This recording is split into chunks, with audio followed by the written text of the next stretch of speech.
Bienvenue à nouveau dans cette série de vidéos Un NUC pour Nina. Et là, je vais aujourd'hui vous expliquer comment on configure Windows sur ce mini PC, en particulier tout ce qui touche à la configuration du réseau pour pouvoir y accéder à distance depuis un PC principal ou depuis un téléphone. Donc on va commencer pour le configurer à connecter une belle petite souris gadget que j'ai retrouvé dans un coin de bureau. Clac. On va connecter un clavier. Je vous épargne la vue sur le clavier.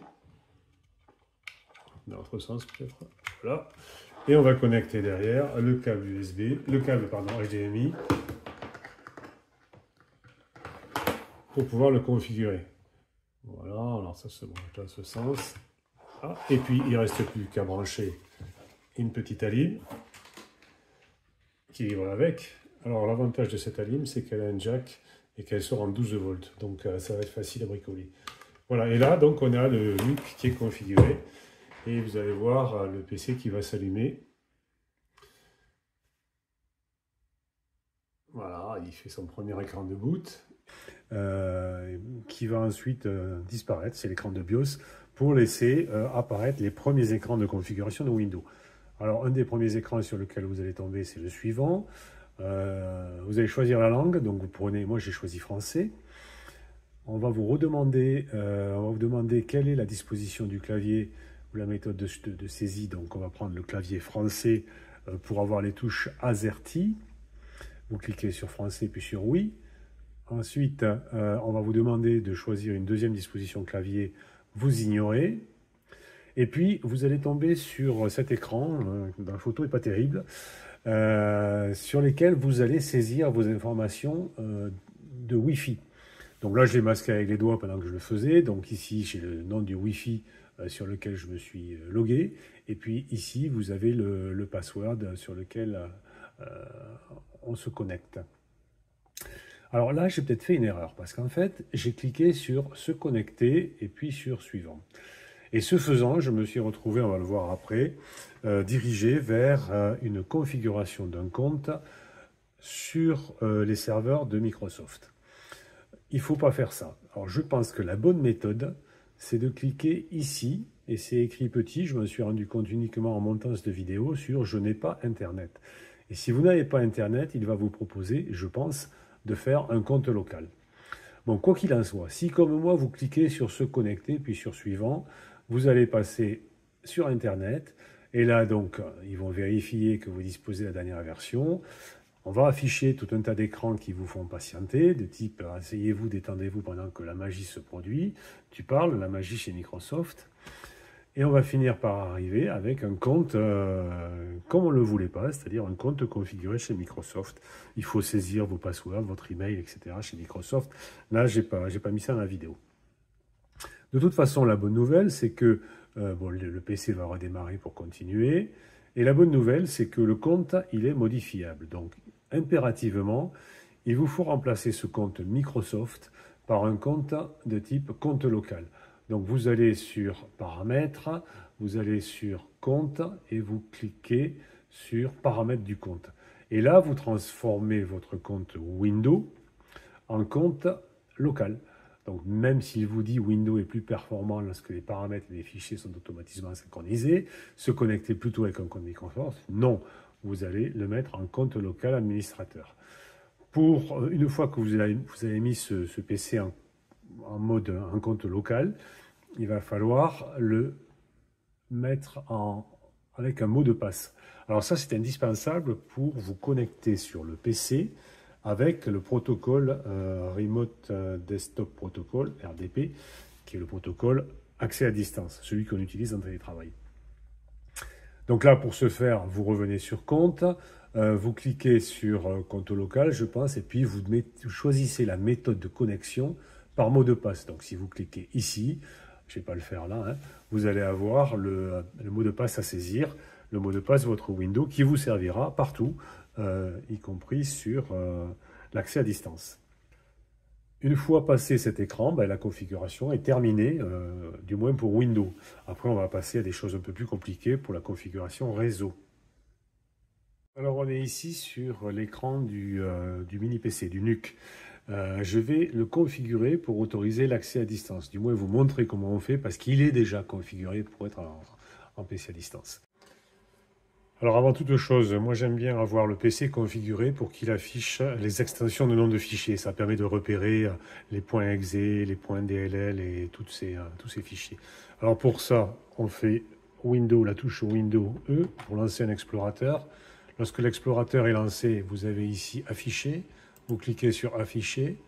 Vous descendez sur Afficher à nouveau. Vous allez à droite et vous descendez sur Extension des noms de fichiers.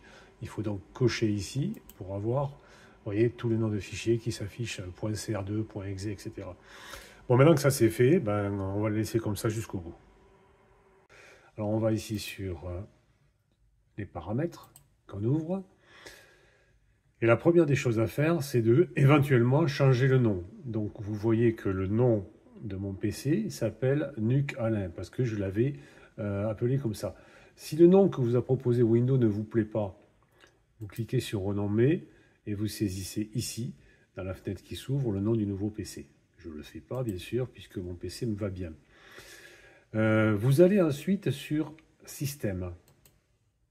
Système, c'est long, il y a beaucoup d'options. Donc, il y a ici un ascenseur. Vous descendez l'ascenseur jusqu'à voir apparaître, je vous le mets au milieu, vous descendez tout à fait en bas, et vous aurez au milieu de la fenêtre Bureau à distance. Il vous faut ouvrir cet onglet. Et la seule chose à faire pour activer le bureau à distance, c'est de cliquer ici sur cet interrupteur, le basculer en position activée tel qu'il est là. Vous noterez que le nom du PC qui sera utilisé pour se connecter, c'est bien NUC Alain, celui que j'ai saisi une minute avant. Et puis si vous voulez durcir la sécurité de votre PC, vous pouvez ici choisir les utilisateurs qui pourront accéder à distance au PC. Moi, j'ai laissé la configuration par défaut. Voilà, à partir de là, le PC, je ferme, le PC est activable à distance et ça, on peut l'essayer sur le PC de bureau. Alors après avoir fait ça, votre PC n'est pas encore forcément visible sur l'extérieur du réseau. Et donc pour ça, il faut aller dans Paramètres réseau Internet, Paramètres réseau avancé. Alors on y va.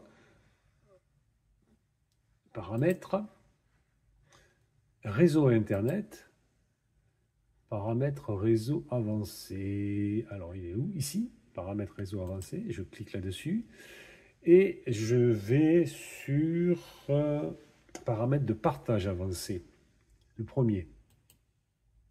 Voilà. Et les deux choses à faire, c'est d'activer ces deux interrupteurs. Donc la recherche du réseau. Votre PC peut trouver d'autres appareils sur le même réseau et être trouvé par eux. Donc c'est ça qui est intéressant. Et puis partage de fichiers et d'imprimantes. Des imprimantes, on s'en moque. Par contre, les fichiers, on en a besoin pour autoriser les autres utilisateurs du réseau à accéder aux fichiers et notamment aux fichiers images qui seront déposés par Nina sur le disque dur du mini PC. Voilà, on ferme ça. Alors il faut également maintenant créer un dossier dans lequel Nina va ranger ses images, ses photos brutes, un dossier partagé. Alors pour cela, voilà, moi je l'ai mis sur le bureau, je l'ai appelé, je vous le déplace au milieu, je l'ai appelé raw_Nina. Une fois que vous avez créé le dossier, vous vous positionnez dessus, vous faites clic droit et vous faites propriété. Voilà, et dans propriété, vous avez ici un onglet qui s'appelle partage. Vous cliquez sur partage et il vous faut partager ce dossier. Donc pour le partager, ben, rien de plus simple, vous choisissez partager. Et voilà, votre dossier est partagé, terminé. Vous voyez, donc du coup, le chemin réseau s'affiche ici, il s'appellera // nuc Alain, / Ronina. On peut fermer ça, c'est terminé. Je range mon dossier dans le bord de l'écran. Et voilà, je pense que nous avons terminé la configuration du réseau sur le NUC. Alors un point important, c'est que le PC principal sur lequel je suis, celui qui a l'écran bleu, doit être également configuré avec le protocole Remote Desktop Protocol activé. accès réseau à distance. Ça se fait exactement de la même manière que ce qu'on vient de voir sur le NUC, donc je ne vous le réexplique pas. Maintenant que le NUC est configuré pour l'accès à distance, on va pouvoir tester si cela fonctionne. Alors pour ça, on va ici, sur l'explorateur, on tape connexion bureau à distance. Bon, c'est déjà prêt ici, donc j'y vais, connexion à bureau à distance. Il monte une fenêtre que vous voyez ici, dans laquelle on va saisir le nom de l'ordinateur. On va mettre NUC Alain. Il propose automatiquement une connexion. On se connecte et il va demander le password. Alors j'ai mis un password hyper simple pour la vidéo que je changerai plus tard. Et on peut mémoriser les informations. Et là, voilà, on va se retrouver sur le NUC.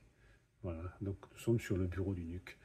Donc le fonctionnement à distance est validé. On est là sur le PC principal et essayons maintenant de connecter un lecteur réseau pour pouvoir accéder en fait aux fichiers qui sont pris par Nina. Alors pour ça, un explorateur, voilà, et donc on va sur ce PC ici et on va faire un clic droit, connecter un lecteur réseau. Donc il y a une lettre qui apparaît, vous pouvez le nommer comme vous voulez, je vais laisser Z. Et ici, je vais taper le nom du PC que vous avez noté dans un coin tout à l'heure. Donc pour moi, c'est NUC Alain.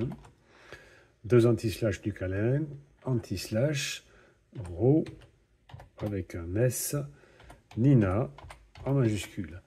Et là, terminé, il apparaît automatiquement le fichier, enfin la directory, le contenu de la directory RAW-Nina sur le PC NUC. Alors si j'ouvre ici, j'avais laissé des sessions, si j'ouvre je peux explorer depuis mon PC principal les disques du NUC. Donc si j'ouvre ici par exemple, je vous fais voir une merveilleuse, pas tant que ça d'ailleurs, nébuleuse du croissant que vous voyez ici. Donc ça fonctionne. On arrive au terme de cet épisode de la série Un NUC pour Nina. Il y a d'autres épisodes, vous pouvez y accéder soit en passant par la description, soit en cliquant sur le lien qui s'affiche en haut à droite de l'écran. Merci et à bientôt. Si ça vous a plu, si vous avez le sentiment d'avoir appris quelque chose, je vous remercie de mettre un like sur cette vidéo et éventuellement de la faire connaître autour de vous et de vous abonner à la chaîne. Merci.